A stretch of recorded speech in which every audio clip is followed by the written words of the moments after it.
Hey, what's up, good people? It's Jay Ray, the co host of Q Points, and I wanted to come to you because there are two really important ways that you can support our show. One is by subscribing to it wherever you listen to or watch your podcasts. Q Points is pretty much everywhere. The other thing that you can do is you can visit us on Apple Podcasts, on Spotify, and on Podchaser, and you can leave us a star rating. Please rate us 5 stars because you know you love Q Points. And on Apple Podcasts and on Podchaser, you can actually leave us a written review. It's not required, but it really does help to spread the word about the show, and it helps people to discover it as they're looking for new podcasts to listen to. We're always appreciative of you supporting Q Points. We thank you so much for all that you've done for us so far, and enjoy the show.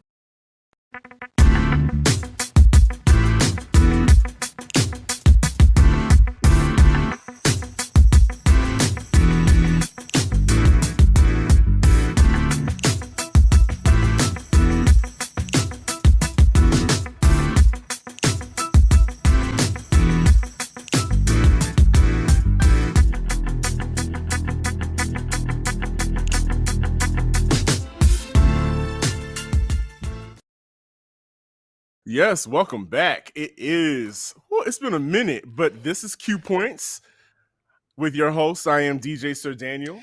And my name is Jay Ray, sometimes known by my government as Johnny Ray Cornegay the Third. What's happening, people?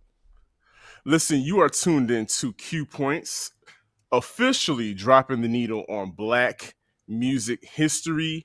Listen, Jay Ray, let's just cut to it. The holidays are upon us. Yes, let's just cut to it. How you feel? I was just about to say, how are you feeling? So, is there a little holiday cheer in that cup? There's right there? a little holiday cheer in this cup. So, folks, we have not been live like this since September. So, and it's the holiday. So, I brought me a little eggnog. I spiked it with a little rum. It's a lot of rum in here. You know, And so I'm feeling good. Sir Daniel, how are you feeling? I'm feeling excellent. We closed up shop early today because of the holiday. So I was able to run down to one of my favorite places to go hang out, Little 5 Points. And I ran into the people of Dope Coffee.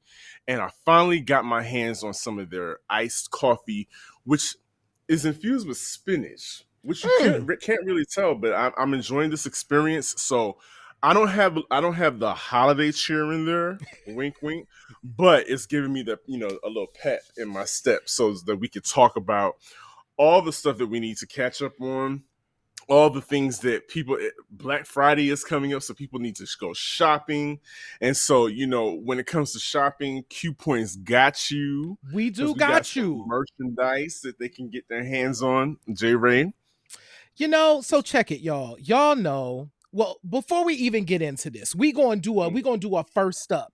Shout out to Something Severe, who is our Insiders Max member. Trey has been here since day one. One, and has been such a huge supporter of the show and is now an Insiders Max member. So one of the things that you can do, in addition to buying products, is you can subscribe to Q Points. And we highly encourage you to do that because we got exclusive shows back there. We got the entire archive of Q Points, which you can't see anywhere else but on our website. You can listen everywhere, but you can't see us. But if you go to our website, you can. So all of that's back there. So if you become a member, you have access to it. So you can do that.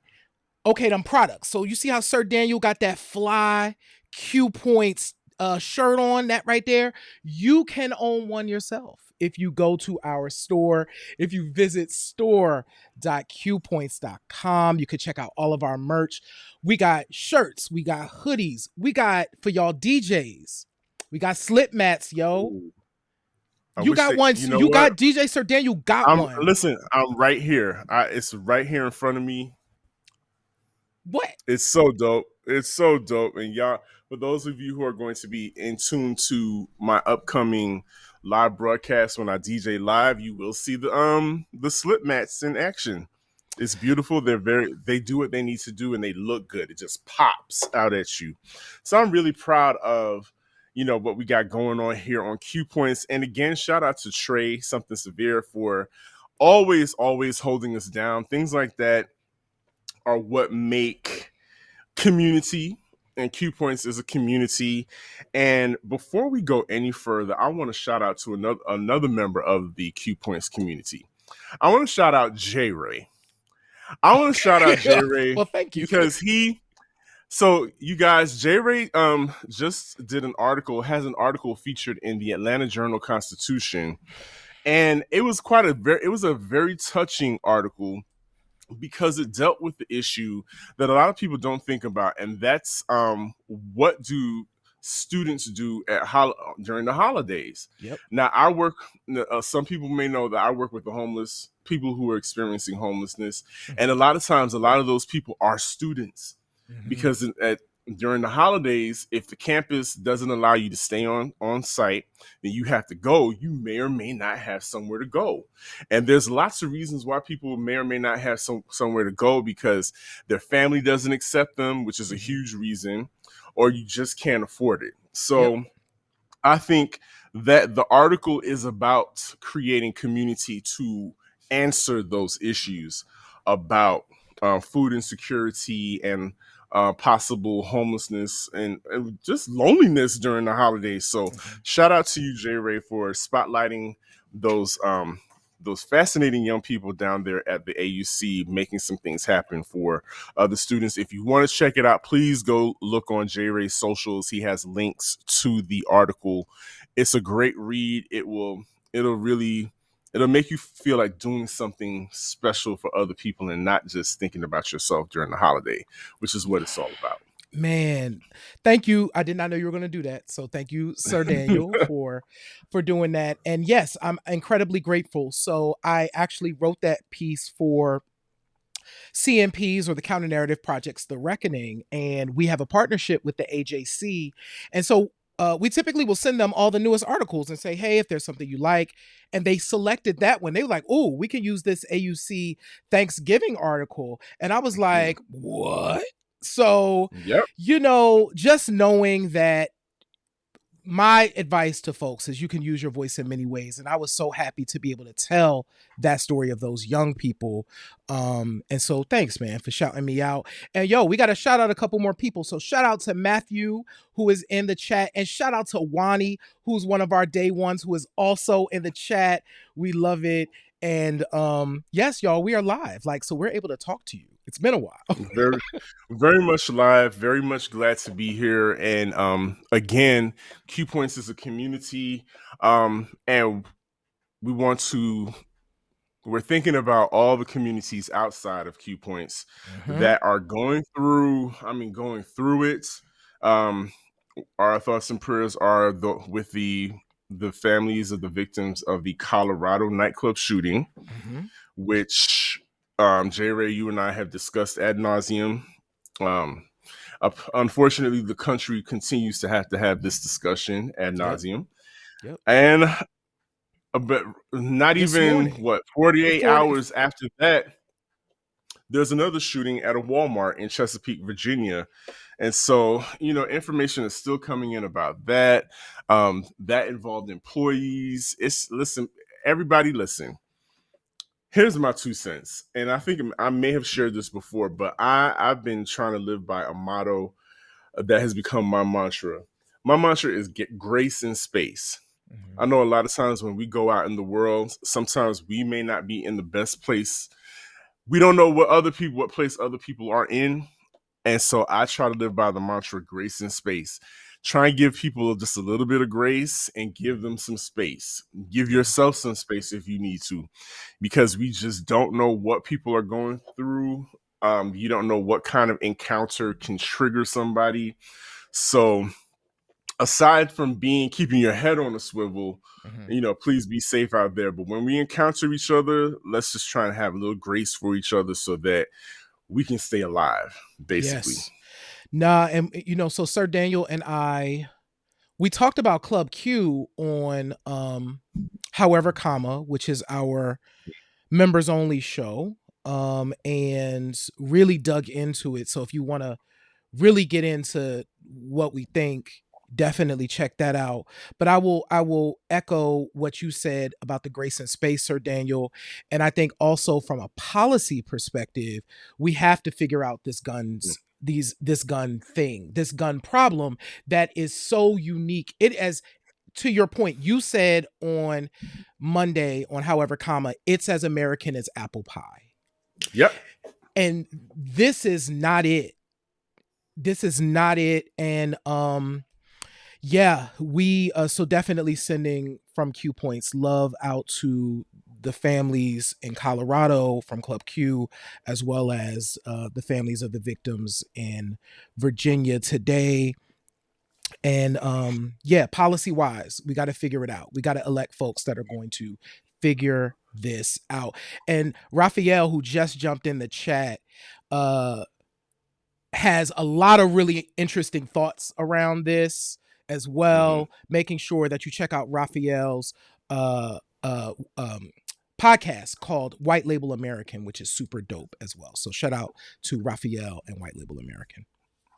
It's so funny, like this holiday that we're about to celebrate was built on violence. It was built on, established on violence, on taking away the lands and the property of indigenous people. But we don't want to dwell on that. You know, it's already, like we said earlier, it's already difficult during the holidays for a lot of people. And what we want to do in this moment that you're with us here at Q Points is just to, you know, lighten up the mood a little bit. We're going to talk some music. We got some friends that we're reconnecting with. And it's Thanksgiving. What I like about the idea of Thanksgiving is having gratitude. And I'm super grateful to have a partner in you, J. Ray, because when we started this podcast, we not only do we take a different approach on how we wanted to, you know, talk about the things that we talk about on here, but we've been very intentional about how we do business, because absolutely, Q Point is a business and we're treating it as such because, ladies and gentlemen, while J. Ray was on one of his trips down here in Atlanta, he and I met up and we had an official Q Points signing party because, in the words of the immortal Sean Carter, I'm not a businessman. I'm a businessman. Okay, sorry. I had to do it. Yo, so excited. Like from a podcast perspective, this podcast is our business. This is me and Sir Daniel. We are business partners in this business. We actually got paperwork to prove it now, right? And we have to treat the things that we love with the respect they deserve. And Q Points absolutely deserves all of our attention. And one of the things that we had to do was to formalize Q Points. So Q Points LLC is real. And thank y'all so much for making sure that we could make this possible. It's with your support, it's with your work, it's with your talk, telling other people about the show that we are able to do this. And so, yeah, congratulations, Sir Daniel. We done made it to another thing. I'm telling you, we're up to 79 shows. We've got our LLC signed. I mean, things couldn't be better. I think things couldn't be better for us, Q Points, and for, like you said, our supporters who keep in contact with us on the social medias. And regardless of what's happening out there, regardless of the dumpster fire that Twitter is right now, we are going to keep in contact with you guys because, you know, without you, there's no us. I hate to sound corny, but it's true. Without you, there is no us. But, you know, indeed, Twitter is a dumpster fire right now. It reminds me of those. It reminds me of those evangelical movies about being left behind. Yes. Those end of days movies, the second coming movies, where, you know, what are we gonna do? People are running around. They're making all kinds of hot takes about, you know, who should be on here, who should be on this platform. People are allowed to come back that probably don't need another platform. It's really crazy out here, J. Ray. And you are relatively not new to it, but You Yeah. don't really play on the Twitter streets like that. I didn't start playing on the Twitter streets. We talked about this too on However Comma. So we really got into Twitter. And if you want to know one of the things that me and Sir Daniel got in our email from Twitter, you need to go watch that show. For real. Like, it's crazy. Go watch However Comma. Anyway, I didn't start playing in these Twitter streets until we started Q Points for real. I had always had an account, but I hadn't really like leaned into it. And then I started loving on Twitter.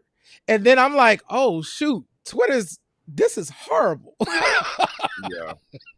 It's wild. But like you said, I really think people really need to get into the things that we chatted about on However Comma. Mm-hmm. So However Comma, what you need to do is subscribe so you can check out that show, because you think we let loose here, we really let loose on However Comma.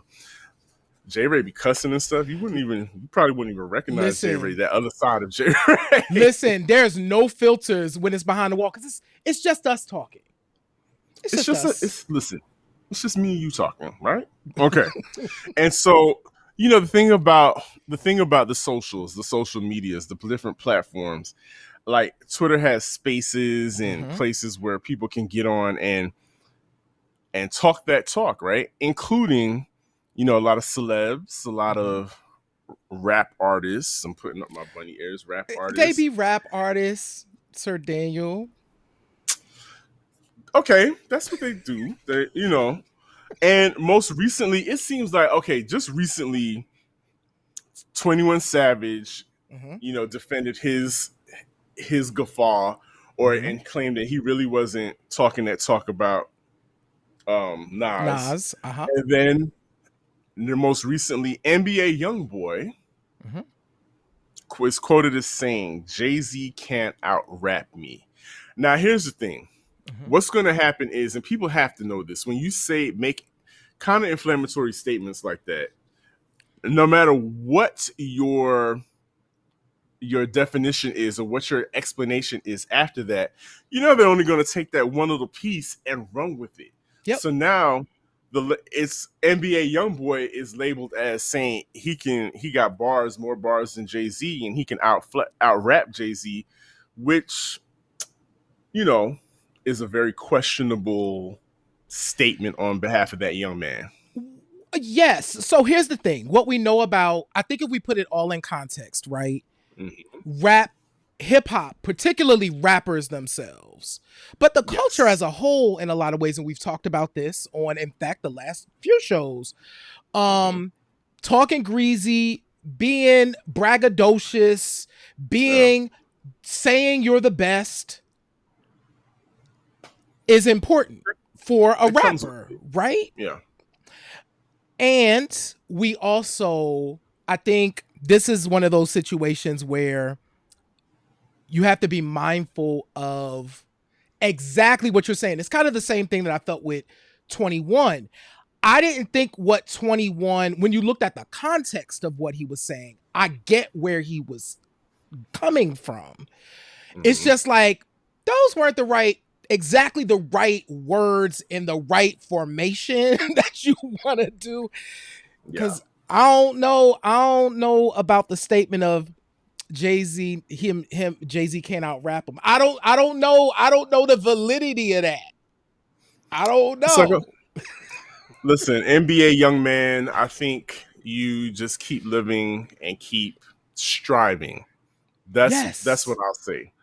NBA young man, you keep striving until your generation may in fact call him the Jay-Z of his generation. Yep. And like Raphael said in the thing, he remembers one period where everybody claimed to be the king of New York.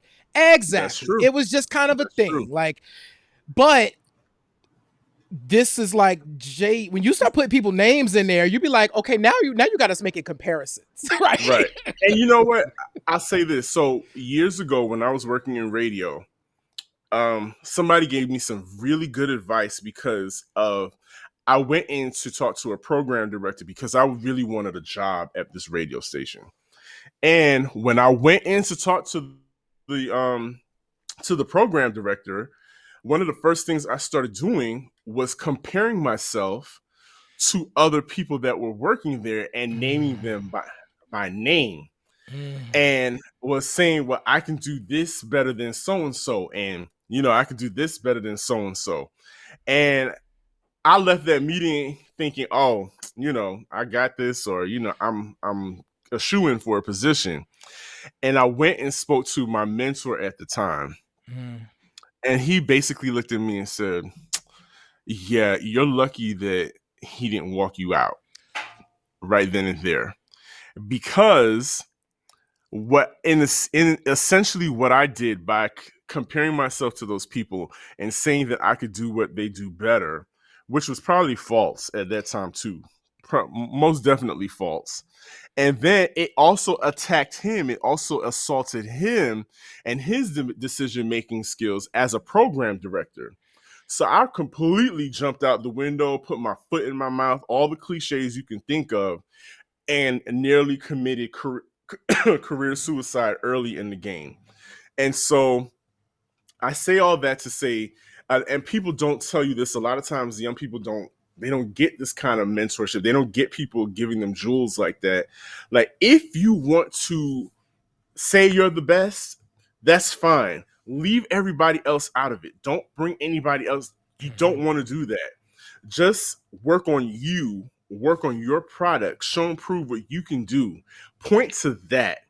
Don't point to other people and compare yourselves to them, because then you're just opening yourself up to, possibly getting run out of Twitter and, have a whole generation of folks looking at you sideways and not really wanting to support your music, because regardless of what they think, I think it behooves them to have support from everybody, from all age groups, and that participate and listen to hip hop. But, that's there on that.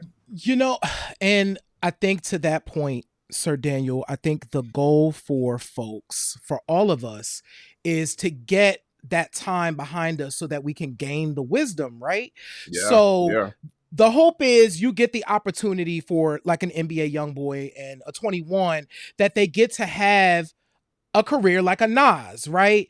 They get to that 30-year mark and say, wow, not only am I at 30, I'm still relevant at 30 years, right? Absolutely. So you want to get to that point. And so to that point, we are going to talk about gratitude on today's show through our conversation with our guests who are going to be coming up after in our next segment. But I wanted to bring up Nas because King's Disease 3 has been on repeat around these J. Ray office streets. And so there's a lot of gems on this record. I'm actually enjoying listening to multi-millionaire, like older Nas rap. You know what I'm saying? Yes. Because I don't feel like he takes it for granted. And so I thought about the songs on the record and wanted to pull out lyrics from one of the songs that speaks to gratitude. One, the song is called Reminisce, and it includes a sample, interestingly enough, from Mary J. Blige's You Remind Me, not Reminisce, right? So, so it includes that sample, and some of the lyrics, this is actually part of a refrain. He says, I reached every goal that was high on the shelf. My comfort gives you discomfort. Just know that in the hood, they go and bump this. And I'm only strong as my circle. The things that shaped me would have murked you. Like, just this idea of like, listen, I've been here. I have reached high highs. And it hasn't been easy. And just reflecting on the people that have also been part of that is really important. So, gratitude, y'all. The goal is to get to Nas's point, get to Nas's level. My mother, as a child, used to say a West Indian saying, a Guyanese saying, "Wait, boy, you'll come."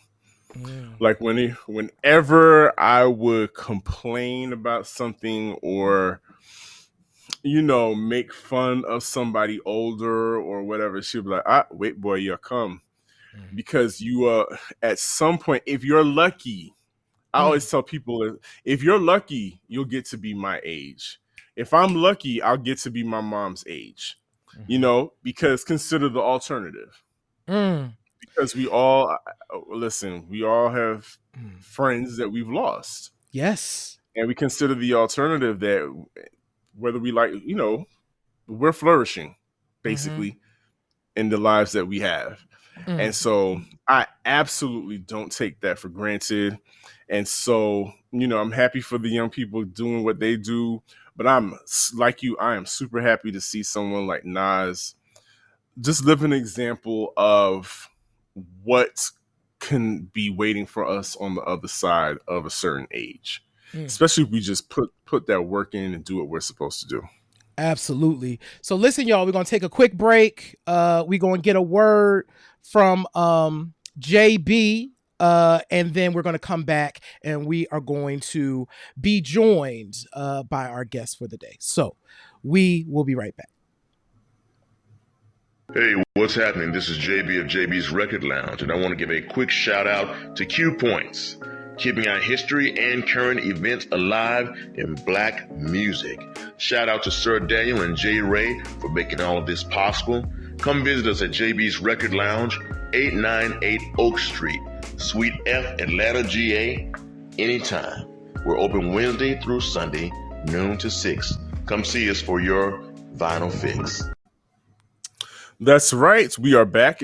You are listening to Q Points, dropping the needle on Black music history. I am DJ Sir Daniel.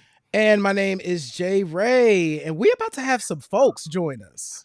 We are, but real quick, before we bring on our guests, so we just saw JB. I just got the call from JB himself. Yours truly will be doing a set on Black Friday, which is this coming Friday. In regards to, it's also Record Store Day. So there's going to be a list of DJs doing sets. Come through to JB's at 898 Oak Street. Support small business, support Black business, and just come out and hear some great music and get you some vinyl, folks. And he doesn't just have vinyl. He has lots of other things there too, for the music lover in your life or for yourself. So with that being said, I am so ready to talk to these two right here. Oh my God. Yes, we got a lot to catch up on. So I'm going to read their show bio, and I actually have an interesting connection to this show that we will talk about when we bring them on. But so in the spring of 2018, Ashli would meet the man who would change her life forever. As she slowly sauntered into her place of work, she came across Mashaun and looked curiously and eagerly into his eyes. She didn't know it then, but standing before her was the man who would become her greatest challenge and unexpected blessing. From that moment on, things would never be the same. And from that moment on, they would embark on a journey that would be a dream fulfilling opportunities. In that moment, B4Nine was born. B4Nine is all the things. And what does that mean? It's pretty simple. They are both complicated, but not so complicated creatives with opinions and perspectives that are unique and often shared by others afraid to express their points of view. They are both unapologetically Black and are not afraid to share their opinions and perspectives about all things Blackness, popular culture, relationships, sex, and identity. And it is with that we are going to bring on Ashli J. Washington and Mashaun D. Simon of B4Nine Podcast. Welcome to the show. Yes. So, J. Ray, while you were reading that, it sounded like the synopsis of a really great rom-com. It did. I was like, oh my God, this is like, what happens next? Will they or won't they? I'm like, but wait, Mashaun, you met me. How did I meet you? I was there first. See? What had happened was... See. You approved everything that went up on that website. So there you go. Listen, we need to update that. That must be from 2019, honey. See? And you can say, and this is the kind of flavor you can get on B4Nine on the B4Nine podcast. But tell our audience, because we're familiar with your dopeness, but tell our audience all about B4Nine and how it came to pass and what they can expect on the show. Go ahead, Ashley. Okay, so Mashaun met me, first of all. We'll start there. But no, yeah, Mashaun and I used to work together, and the name of the show actually, I don't think it was in the bio, but the name of the show actually came about because we both would get to work before 9. And our friendship really developed in like that half hour to 45 minutes or so before everybody came to the office. He got there early and I would get there early. And we just like organically would have these rich, beautiful, deep, enlightening, vulnerable conversations in the morning, and it just bloomed. Our relationship and our friendship bloomed from there. And I know it was Mashaun's idea. I don't remember the exact conversation, but I'm sure it was Mashaun's idea to start a podcast. And we've been tight since then. So she leaves out one little piece, and that's Ashley was used to getting there before everybody. And so when I started getting there earlier than her, it used to annoy her. She'd be like, what you doing so early? But yeah, like it very much, I just had this thought one day and I was like, we should do a podcast. Like we're having some very real, very authentic, very unique, very rich conversations. And other people should hear these things coming out of our mouths. Yeah. So I feel like this is a good time to talk about my connection to B4Nine the podcast. Yep. So when Mashaun was in, Mashaun actually came to me. So this is probably 2018, 2019 time frame, and wanted to talk to me about podcasting. And so the first season of B4Nine the podcast, I had the pleasure of producing with these folks. And I'm just like, one, y'all got all the lessons because y'all, they edited the show. They came into this with no experience doing that, was taught how to do it. I recorded the show, they edited the show, released the show, and now they're on season 3. So I'm just incredibly grateful that I got to be part of y'all launching this thing, and am happy that y'all are on your new season. But y'all took a break, so we need to talk about this break. So y'all took a hiatus. Tell us about what you did during the hiatus, and individually and collectively. What does B4Nine kind of want to say now after your break? Well, it was an unexpected hiatus. Like let's start there. We got into this habit of, after everything that Johnny taught us, we were like, okay, we're ready to do this thing ourselves. And so we did season 2. We recorded season 2 all on our own. Most of it here in my home. And then pandemic. So I think Ashli had a COVID scare. Someone close to Ashli had a COVID scare. Mm-hmm. And so it caused us to think about how are we going to continue, and in what ways could we continue. So we were very much on the fly. We were using all these websites that would record for us. We were calling each other on FaceTime while recording. It was this whole thing. And then we ended season 2, and we just never really set a date to come back for season 3. Like it was just like, okay, we're done with this. We're gonna take a little break, just to sort of give us a chance to breathe. And took a while to come back. 2 years. And so now when things like that happen, you know, J. Ray and I talk a lot about this. Like some podcasts, you know, they just don't come back. You know, they pop and then they shake and then they're out of there. Out. Was there ever a moment where either of you were like, you know what? We did this. We were good at it. It was cute. You know, we got some stuff out of it. We did what we needed to do. Was there any consideration of not coming back? We never talked about it, but I think it like things got so like busy. And to answer part of Johnny's, well, first of all, Johnny, thank you for like being there and being the foundation of B4Nine. You are still at the heart of B4Nine, and I feel like there wasn't an episode either on the record or before we started recording or after we started recording where we didn't speak your name and say like we miss Johnny. So just thank you so much for sewing into us in the way that you did. I will never forget that, and I know Mashaun will never forget that. So thank you so much.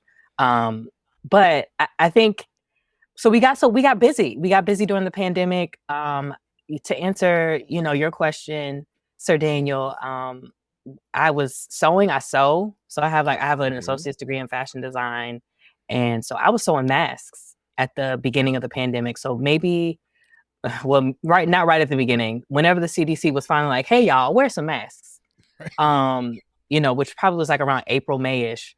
I was making masks nonstop. Like this space that I'm in right now was full of masks. I live with my best friend. I was teaching her how to make masks, and we was making them, sending them out. And so it got really busy then.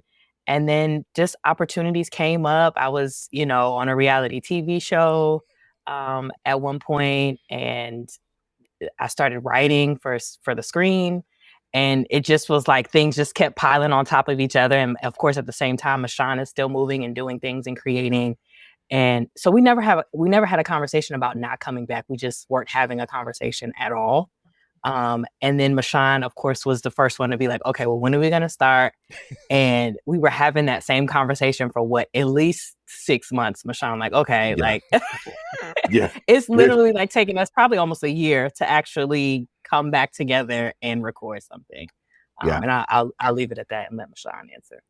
I mean, and there was one point where we had a conversation, probably early 2021, and I remember vividly Ashli being like, okay, so I'm doing this and you doing this, and so let's just see after this point. And so I think we waited a couple more months, and then we brought the conversation back up, but life just kept lifing. And so like things kept happening in our lives professionally, things kept happening in our lives personally. I lost several people in the midst of the pandemic, that it altered how I just even presented in the world. And so we couldn't make it work. It just, we would meet, we would talk about it, and we would talk about what are we going to talk about when we come back.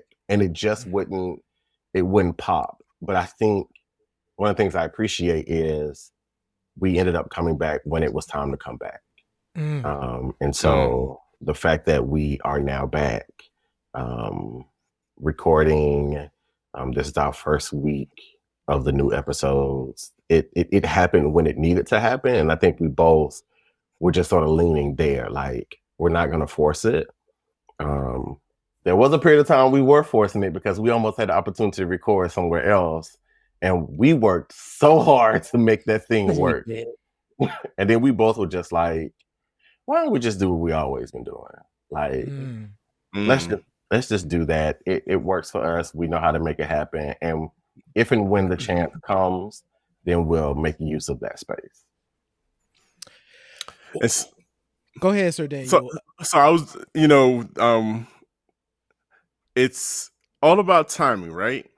And I can't, just sitting here, just listening to you all talk, I just can't help but think of, this is like DC3, everybody is always asking, when are y'all gonna get together again? Y'all are making these solo appearances in the public, and we love that. But when is the group getting back together again? And this is like homecoming for you guys. This is our Coachella. This is your Coachella. This is Coachella. The new episode is up. I'm not gonna ask which one of you is the Beyonce. I think we know, but I'm not gonna ask. But seriously, it's great to see you all back together. And being apart from each other, and still, but there's still support. Y'all still supported each other even outside of the show because there's a relationship there. And we talked about gratitude earlier in the show, and it's like, what are you most grateful for in each other as partners on the show? Like, when you think about it, be like, what, I'm really glad Mashaun is my partner in this because, or I'm super grateful that Ashli is my partner in this because. Oh, wow. I feel like this is like a therapy session. This is good. Hey. This is our couples counseling situation. Right. I think I'm grateful for Mashaun in this partnership because of his commitment to it and how passionate he is about the show, about the podcast, and then the relationship too. He's great at building and maintaining great relationships with people. And that's a big part of the reason why our show is successful in the way that it is because we have that relationship. I'm not always super great at that. And so I think if Mashaun wasn't a part of this equation, if it was two of me, I don't know. But yeah, I'm really grateful for that. Oh, thank you, Ashli. I mean, I am amazing, that's great things. And so, I get it. It's funny because in the episode we just recorded that's coming out in a few weeks, Ashli made this statement that I hadn't really considered. And Ashli was like, you're the prim and proper and scholarly one. And I'm like, I can't remember exactly what you said, but it was like, not exactly hood rap, but you were like, I'm a little more street or something like that. And so then we did this switch in the midst of the episode where she started talking proper because she says I'm all proper. And I was giving, 1, 2, 1, 3. And so I think that is one that I appreciate about our partnership is that like we fill the slots the best way we know how. But we play off of each other and feed off of each other so well. Like Ashli said earlier, we used to work together. And so even though we weren't doing the podcast anymore, we still were connected with each other through work. And if it were not for Ashli, I don't know how well I would have survived that space when we were there together because there was a lot happening in my life and that space took a lot out of me. And so I was having this really difficult time with work-life balance. And if it hadn't been for Ashli being there, I don't know if I would have been able to succeed the way that I did. And so the podcast is just an extension of that. Because we have this bond, we have this strong relationship. She's my sister. Her parents are my parents. We talk about this all the time. Take them away from me. Listen, I talked to Mama Washington just the other day. She told me. And so there's this very real, she is the sister I never had. And I can authentically be myself. She can authentically be herself. We learn from each other. We push each other. And we support each other in everything that we have going on together and separately. And I'm so very thankful for that. So I think to that point, it's been a couple of years. What can people expect from this season of B4Nine, the podcast? Mashaun, I'm gonna let you take that one. Mashaun is so excited to talk about it too. Mashaun, I mean, so there's an interesting thing happening with the season so far, which is why I'm excited. So we came in with these ideas of what we were going to do for the season, all of these topics, et cetera, and it has changed on the dime. Like we came in with a whole season laid out, and yet I think we recorded half of that season so far, and only two of the things we planned is what has come out in the season. So we're like, okay, let's just roll with it, which is what happened. Like season 1 was plotted out, and we had these topics and themes that we lived into. Season 2 was very off the cuff. Season 2 was very, what's going on now? What's happening? What do we want to talk about? Season 3 seems to be a mix of the two.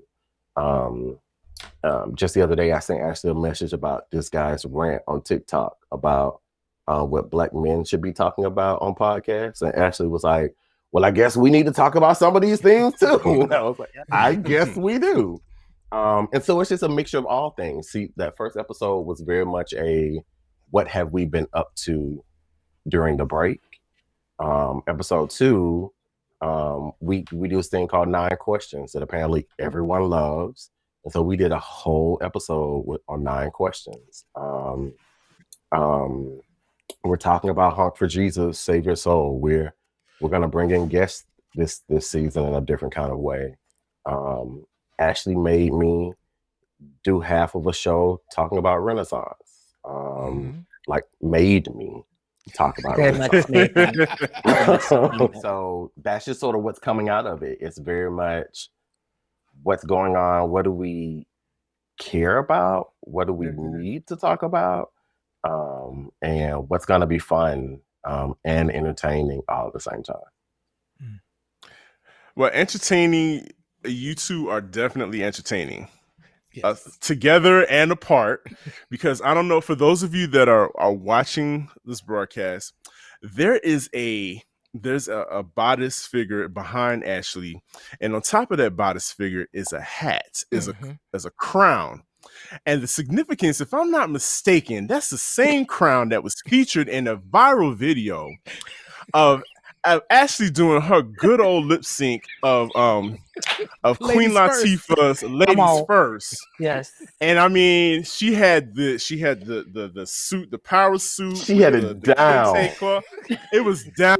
And you know me, if as the resident historian, female rap historian, I can tell you that was very accurate in your portrayal. The lip sync was on point. And, on Q Points, we're going to drag you into a music conversation because that's what we do. And topics. So the topic had come up. J. Ray and I talk about stuff like this all the time. The topic came up from Rolling Stone. Had this article came out about the top 50 greatest concept albums of all time, and we've looked at the list. We started talking. I threw out something. J. Ray was like, nah, I don't think so. We started disagreeing already on one thing. So speaking of Queen Latifah, I brought up the fact that I thought that Black Rain was a concept album of Queen Latifah, and J. Ray was like, I can see where you're going, but no. Right. So I think where we'll go first is we'll look at what is a concept album according to like Rolling Stone, or and we'll go from there. But we're talking about this article regarding the top 50 greatest concept albums of all time, and B4Nine crew, we wanted y'all to chime in on this as well. But J. Ray, what's the definition of a concept album? Okay, so the definition of a concept album is actually pretty straightforward. So Rolling Stone loosely defines it as thematic albums tied together by specific moods or interconnected songs. That is very important when I went back and I looked at their list, because some stuff was on their list and I was like, no, that's not what we're talking about here. But based on what they define a concept album as, it makes sense. But 2 things I want to bring up. Oxford. This is very interesting because there's some racism afoot. Oxford defines concept album as a rock album featuring a cycle of songs expressing a particular theme or idea. So that was very interesting to me. And I'm going to tell you how they got there. So in the history of concept albums, most people land on the Beatles' Sgt. Pepper's Lonely Hearts Club Band as the first concept album ever released. But what's interesting about that, I actually found some research. I was like, that can't be true. That just doesn't make sense. And there's a reason why it doesn't make sense, because it's not completely true. In modern rock history, yes, Sgt. Pepper's, the Beatles. It makes sense. But actually, there's this really good article. It's actually from Ultimate Guitar that talks about really the first concept album being this album by Woody Guthrie. And I went and I listened to it. It's a total concept album. It was called the Dust Bowl Ballads. And he was telling these stories about the Dust Bowls coming through and then breaking down all these different things. And it actually ended up being like 3 albums, over a period of time. But that was kind of a concept album. But so I kept going and I was like, well, let me find the Black people. Like, what's the first Black concept album? We Q points over here. When's the Black Bring it to coming? Come on, let's get to it. Yes. This particular article raised up Miles Davis's Porky and Bess as a concept album, and I had never thought of that record as a concept album before. And that's mainly because, of course, there's an opera theater, production of that. Mm-hmm. But what Miles did, and I didn't realize this until researching for this show, is he and Bill Evans took what Gershwin did, rearranged it into this whole other thing. So it is actually a concept album where he took the concept of Porky and Bess and spun it in a completely different way and created something that was not only different, it was really transformative for what jazz was doing at the time. So it was a concept album. So if we're going to pinpoint the first Black concept album, we will probably end up landing at Miles Davis's Porky and Bess. And that was 1958 as the first concept album. So Rolling Stone did this list. I looked at the list. I was like, oh, this is cute. Mm-hmm. I was more concerned with number 1. I thought number 1 was going to make me mad.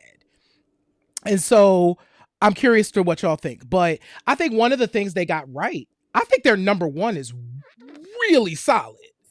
Their number 1 is Kendrick Lamar's Good Kid, Mad City concept album from top to bottom. It has a story. Yep. You get a beginning. The characters. His mama and his daddy is in the thing.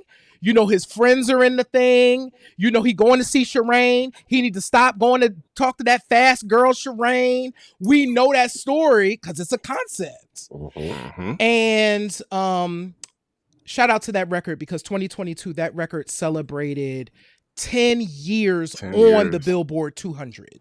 Wow. It's been on the Billboard 200 since it was released. Wow. It has never left. Wow. So, yeah. So one of the things I think they got right was I think Kendrick's Good Kid, Mad City is a brilliant concept album. It explains what concept albums are. So I'm curious to know from y'all, what did they get right? I would say Lemonade was also on that list. And let me backtrack. I'm gonna just go ahead and be authentic and transparent in that I didn't know, I had never heard the term concept album before, we got our talking points and notes for the show. And so, of course, I guess I'm going through the list. I was going through Rolling Stone's list. I was like, okay, this makes sense. This makes sense. Okay, I see this. I can see this. And I think I wasn't aware that it was like this whole thing because I feel like as a millennial, I'm 35. I just turned 35 a week ago. And I think that we didn't get a lot of these growing up. I feel like obviously music has changed a lot in the last 3.5 decades. But I think when I was at the point of actually figuring out what my music tastes were and what I liked and what I didn't like, I feel like there weren't a lot of concept albums, Black concept albums, certainly during that time when I was growing up. And so back to the number 1, back to Kendrick, when I was thinking about concept albums, I thought about, and it's not really, but kind of, and I guess it's kind of obvious because it's a soundtrack, but thinking about the first Black Panther, the music that was inspired by Black Panther, which Kendrick Lamar obviously was heavily involved in that project, and how the album was kind of split into two. So like one side was T'Challa, the other side was Killmonger. And it had two very different vibes, but then there was also like a story threaded through each of those. It was kind of like an A side and a B side. One side had more like global vibes. The other side was more like California, Oakland, vibes, and kind of told the story of Killmonger in particular. So I thought it was interesting that Kendrick Lamar, and I mean, he's just an incredible artist, in my opinion, just generally.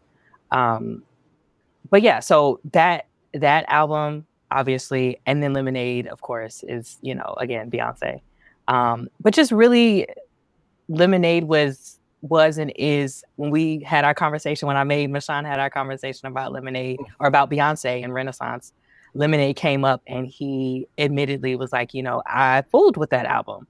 And, it did tell a story. The visual part obviously made that very clear. But if you just listen to the album, it's obviously a concept, and a great one, a heartbreaking one at that. So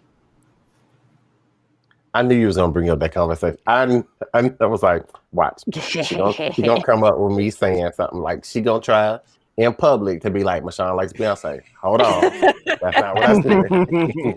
It's not what I said. We got it on record, but no, seriously, it was interesting. So slightly, I think I had an idea of concept albums because I grew up in the Michael Jackson, Janet Jackson age. And I remember very vividly at some point in my younger years, I didn't have the language of concept album, but I had the language of, oh, there's a theme here. And it's a theme throughout the entire project. That's interesting because I had never experienced it that way in any of the other music I had listened to. So I was surprised to not see some things on that list, like Janet's Velvet Rope, which I think is in my top 4, if you will, of best concept albums. I was surprised not to see anything from MJJ because several of his projects were very concepty. There is an album that I want to say Marvin Gaye did for a movie that wasn't on there, and I was really surprised by that. Trouble Man, that's what it is. I was very surprised to not see that. But then again, I was like, as a semi-journalist, I know how some of these things go. So I was like, I should not be surprised that there's some things missing. I was a little surprised to see Kendrick Lamar at number 1. Of course, I was like, for sure it's gonna be in the top 5, but number 1 I was really surprised by, just because journalism and racism. And I was surprised to see Jasmine Sullivan Hotels on there. But I was like, yeah, this is a very solid project.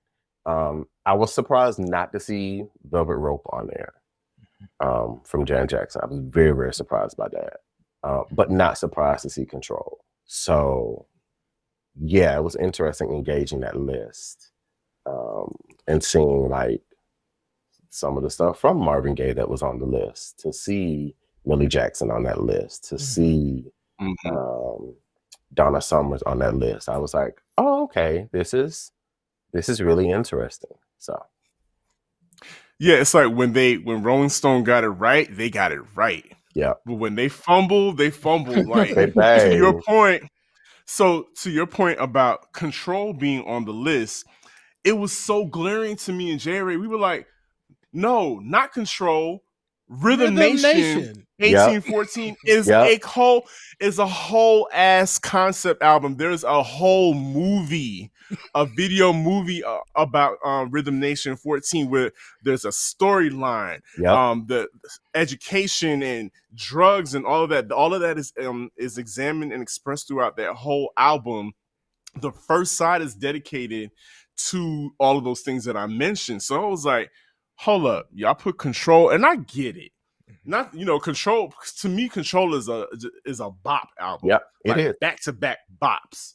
But Rhythm Nation 1814 to me should have been on that list as far as a concept album through and through. Even the album is black and white. The videos were black and white. Visually, everything that happened with that album meshed together to complete this whole concept. And as you were talking, I was also surprised that Outkast and their Speaker Box Love Below album was left off of that because it's not just a double album. That is a concept album. It's very much a concept album. And if you think about it, maybe A Criminal could have been a concept album as well. Listed for Outkast. And I was also surprised not to see, and I think I mentioned this to you, J. Ray, and you kind of like were on the fence about it, but Sparkle, written by Curtis Mayfield, and Aretha Franklin, of course, singing all the tunes on there. To me, I don't know, maybe soundtracks are kind of like a cheat. Soundtracks are a cheat code because it's a movie. And so, yes, there is a concept behind it. But I think that album still goes to this day and people still purchase it like it was made yesterday. So I think that was a glaring omission to me as well. Now, what they did get right, I did see Janelle Monáe's Arc Android on there. Total concept album. But if you look at her whole discography, all concept albums. All concept albums. Her coming out as the Arc Android, as Cindy Mayweather, and her half human, half android concept. The whole thing, all concepts, and maybe Arc Android was like at the top of her superpowers, but yeah, black musicians, we got the concept album game on lock. There's plenty that we have on there. Yeah, like I was excited to your point, Sir Daniel, see all the Blackness that was on the list, because sometimes this could go left. I was like, child, I don't know. But they actually did do a really good job. I will say that I definitely agree that I think the most glaring thing that was missing was Rhythm Nation not being on this list at all. I was like, that just don't make no sense to me. I was like, I would have just replaced Control with Rhythm Nation.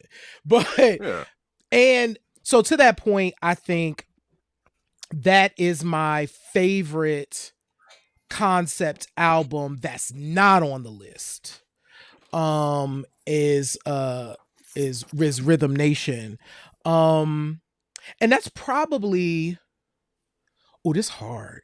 That's crazy. So Janet, by the way, so I think we all know this, but for those who are listening, for the most part, Janet's classic period, which is the 4 albums, the 4 Control, Rhythm Nation, Janet, and the Velvet Rope. Janet's classic period. All concept albums. Like Janet actually flourished in that whole area of like, she had a story to tell, and okay, well, I'm gonna just use the album to tell the story. Because to Mashaun's point, I was like, oh shoot, like the Velvet Rope ain't on here either. And so yeah, interesting. But yeah, I think my favorite that's missing, that they got wrong, is Rhythm Nation. And Sir Daniel, you mentioned a record too that wasn't on the list. So hip hop, I just started thinking about all the hip hop concept albums, and there are quite a few. A lot. There are quite a few hip hop concept albums that maybe we need to do our own list because because it's just left out of the greater conversation. But the score isn't mentioned by the Fugees, which is weird that the score is not on there. The score is not on there. Miseducation is not on there because the classroom concept. But my favorite concept album is Diggable Planet's Blowout Cone, which was their second and final studio album. So good. It's like a blaxploitation flick. It reminded me of like those old school blaxploitation flicks that you saw on TV on Sunday morning, the commercials, the musical flares in between, the concept of Wait, how do they put it? Was that blackitopulation? Blackitalism. Instead of Blackitalism capital, right. instead of Oh, yes. capitalism. So there was that whole. It was very much the fist with the afro, and very much that on power on the power tip. And I sat with that album. I remember from when it came out in the fall of '94 to that following spring, because it was my freshman year. Was it freshman year at Georgia State? So I just remember all of those things happening at the same time, and carrying that with me, that cassette everywhere I was, and it just informed a lot of that time period for me. And it was truly a concept album. But before you two, before B4Nine crew, before y'all tell us your favorite concept albums, I want to stir the pot a little bit.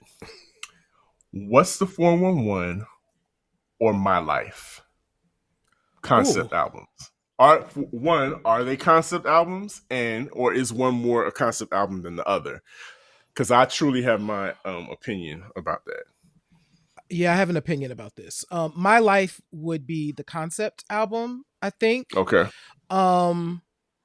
What's the 411? We're talking about Mary J. Blige. For those who may not know, baby, if you're listening to this show, two of you that are living under a rock, right? You listen to this show and don't know who did those records. Wait, who's Mary J. Blige again? Right. Okay, exactly. Come forward to the altar. Come to the altar. Go listen to our Mary J. Blige show. Yes. What have I heard from her? Ashley and J. Ray. We'll wait for Mashaun to catch up. She is the queen of hip hop soul. Anyway, okay. So My Life, to answer your question, I think squarely My Life would be the concept album of those two records, because there is a through line. There's the beginning and the end, and there's a through line between each song. I think What's the 411? Yeah, it's not cohesive enough as a theme, I think, to be a concept. But My Life was conceived that way. Like, it was conceived to be Mary talking about her life in that moment. So that's why I would consider that to be the concept album. I agree with Johnny. 100%. And I like, it's so interesting looking at the list and then hearing some of the albums that you all are mentioning. It's like a lot of it I didn't listen to My Life until I was like a freshman maybe in college, which was 2009. Mm-hmm. So it's like I was listening to it. I mean, when did that come out? It was sometime in the 90s, I know. Yeah, 95, 94. 94. Mm-hmm. Almost 15 years after the album, was released. And I felt like I was, I guess womanly enough to listen to it at that time. And I felt like, okay, I'm gonna listen to this. And yeah, absolutely My Life is the concept album for sure. So full disclosure, I have never heard What's the 411 all the way through. Really? Okay. Go play that record. That record that's a time capsule. It's a time capsule. I have it, but I've never listened to it all the way through. My Life, I have listened to all the way through. But so My Life is a concept. Of those two, My Life is a concept. But I think my entryway to Mary was through Share My World initially. Mm-hmm. And then I ended up going back. So Share My World has always been the one that really spoke to me, but it caused me to go back and listen to what had come before it. And that's very much a concept one to me as well. But of the two, My Life. I mean, yeah, My Life is the concept one. Share my world. Yeah. And so Ashley, when you said, I guess I was woman enough to listen to My Life, that made me change my mind, because I was going in this thinking What's the 411 was definitely a concept album, because Technically, it had the voicemail. It was the first of the albums to ever do the voicemail thing where people were leaving their voicemails, their messages to Mary J. Blige. And it automatically, if you grew up in the 90s, hearing the outgoing message, the incoming message, the beep beeps and all of that, it puts you in that place, in that time and space. And you can hear the progression. Yeah, the nostalgia, and you can hear the progression of the songs, the searching for real love, so on and so forth. But I think the mark of a iconic album, a legendary album, a concept album is just what you said, Ashley. If any woman, especially a Black woman, can pick up that album at a particular age in her life and time and listen to it, and it still speaks to her no matter what her age, between the time the album came out and the time wherever she listens to it, is what makes that an iconic concept album. So you are in fact correct. Absolutely. And Ashley always gonna ride for the Black women. So always. That's what we do over here at Q Points too. Like, that is one of the reasons why I think the Velvet Rope holds up. That is a start to finish record. Like, just play it and let it go. We have our special need to just let it go. You're going to get something every time. Like, you're going to get something every time. True. That is the mark. Honorary mention. On the TLC tip. Because when you think, to me, because of the messaging, there was nothing else like it. Completely turned everything upside down as far as the way they presented the album. Like I said, the through line of independence, responsibility, sexual responsibility, which was something that was, if you look at it, it was the antithesis of BBD, Velvet DeVoe, and their album. The other side, yep. And here's TLC saying, hey, we like to get down too, but we're not just going to smack it up, flip it, rub it down. Not only are you going to respect me, I probably do want to do you as much as you want to do me, but guess what? You need to put these condoms on. And they spoke openly about condoms. And so that was a through line throughout that whole album to me. So I just wanted to throw that out there. That's so funny. I have not listened to that album in, I don't even know the last time. It plays on, it's a staple on classic R&B radio. So I hear, songs from that album. I mean, Baby was just on like the other day. And I was singing. I was singing my whole life in that car. Because I guess I hadn't heard it in a while. But, I was, doing a whine and the whole thing. But, okay. I'm going to go back and listen to Ooh on the TLC tip. But, there's another, as we wind this down, I think the other thing that this list reminded me of, to Sir Daniel's earlier point, is how many hip-hop concept albums there are. Master Ace is just, and we've talked about this, Sir Daniel. Yes, Master Ace is the apex of his career, is like these concept albums. Like when I think of like Disposable Arts and like A Long Hot Summer. For sure. These were underground hip-hop concept albums that have like whole scripts. There's like acting on the record, like it's a whole thing. But don't necessarily make it onto lists like this, because lists like this are like pulling from all the different genres. So it might be something in Q Points pulling together. Absolutely. Because how could we leave her out?